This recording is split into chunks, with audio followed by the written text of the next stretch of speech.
Assalamu alaikum students. Today I am here to discuss about the fisheries.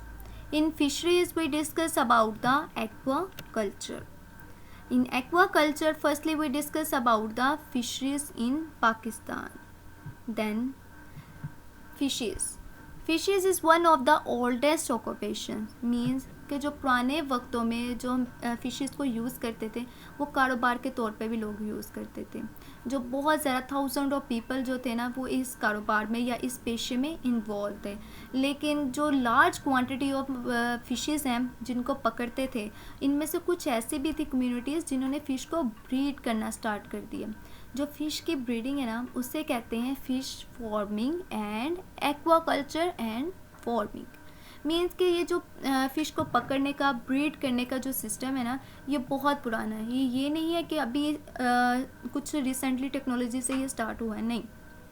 ये बहुत पुराना है और लोग तो इसको अपने कारोबार में भी इस्तेमाल करते थे कि ऐसा वो ऑक्यूपेशन इसको अडॉप्ट करते थे.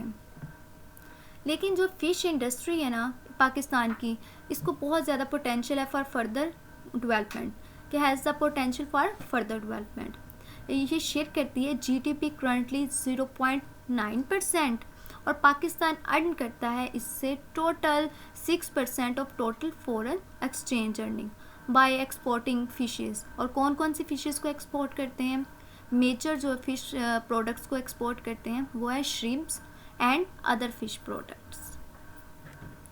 देन अब ये वाला क्वेश्चन अराइज होता है कि वाई वी यूज़ फिशेस. हालांकि दूसरी चीज़ें भी हैं जिनको पुराने वक्तों में भी लोग कारोबार के लिए इस्तेमाल कर सकते थे, लेकिन फ़िशेस को क्यों यूज़ करते थे और आज भी फ़िशेस को ही क्यों ज़्यादा प्रेफर किया जाता है बहुत सारे रीजन्स में.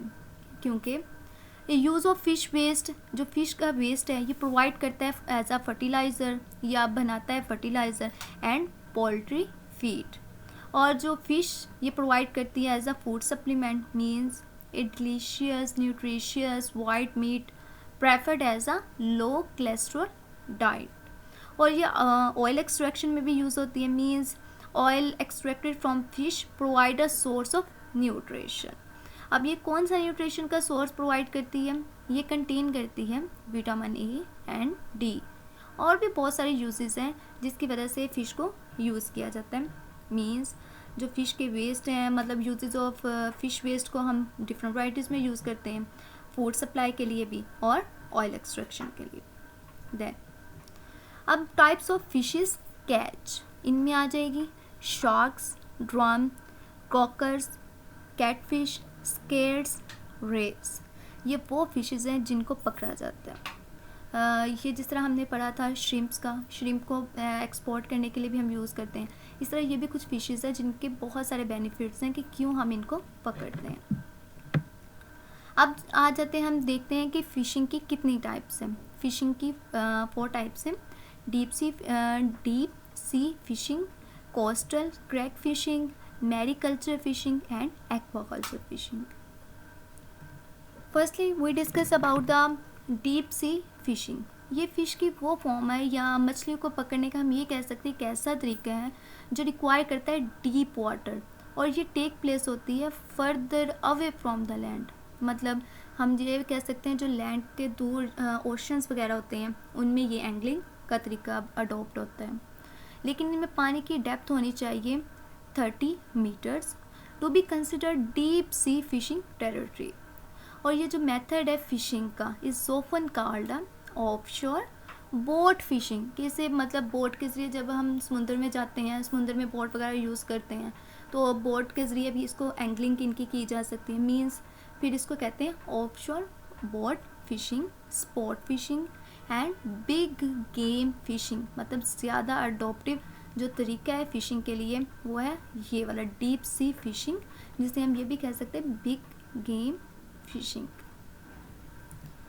देन नेक्स्ट है हमारे पास मैरीकल्चर. ये जो मैरीकल्चर है ये स्पेशलाइज्ड ब्रांच है एक्वाकल्चर की और ये इन्वॉल्व होती है कल्टीवेशन ऑफ मेरीन ऑर्गेनिज्म. मतलब मेरीन ऑर्गेनिज्म की कल्टीवेशन में ये इन्वॉल्व होती है. किस लिए? For food and other products in the open sea. Close नहीं मतलब in the open sea and in close section of the oceans और इन टैंक्स, ponds और raceways. Which are filled with sea water. ये जो mariculture है, फिर हम ये भी कह सकते हैं स्पेशलाइज्ड ब्रांच है एक्वाकल्चर की, और ये यूज़ होती है for food and other products in the open sea and in close section of ocean. Then हमारे पास आ जाएंगे एक्वाकल्चर, जो हमारा आज का मेन टॉपिक है एक्वाकल्चर। जो एक्वाकल्चर है इसे हम कहते हैं aqua farming is the farming of aquatic organism such as fishy, crustaceans, molluscs and aquatic plants. मतलब जो एक्वेटिक ऑर्गेनिज्म की फार्मिंग का जो तरीका है ना, उसे कहते हैं एक्वाकल्चर या एक्वा फार्मिंग। अब जो एक्वाकल्चर है, जो हमारे पास एक्वाकल्चर है, ये इन्वॉल्व होता है cultivating fresh water and salt water population, not including only fresh water and salt water population under controlled condition. मतलब इसमें कंडीशन ये नहीं कि ओपन कंडीशन होनी चाहिए, इनमें क्लोज्ड कंडीशन प्रोवाइड की जाती हैं या कंट्रोल्ड। अब हमने देखना है कि जो हमने देखा फिशिंग के टाइप्स में कि फिशिंग की कितनी है। सबसे पहले हमने देखा डीप सी, फिर मैरीकल्चर, अब एक्वाकल्चर। तो एक्वाकल्चर में हम फर्दर डिस्कस करेंगे कि एक्वाकल्चर पे इतनी फोकस क्यों दिया गया है, इसकी क्या वजह है। कहते हैं जो सबसे पहले जो पुराने वक्त थे उनमें farming enterprise practice for more than 2500 years. मतलब ये जो फार्मिंग का जो तरीका था ना, वो ये वाला था एक्वाकल्चर। अब भी आप लोगों के लिए एक क्वेश्चन है, ये आप लोगों ने खुद मुझे बताना है। It originated at China, Egypt, India या फिर किसी और कंट्री में ये सबसे पहले स्टार्ट हुई थी। अब हम देखेंगे इसकी डेफिनेशन कि एक्वाकल्चर की डेफिनेशन क्या है।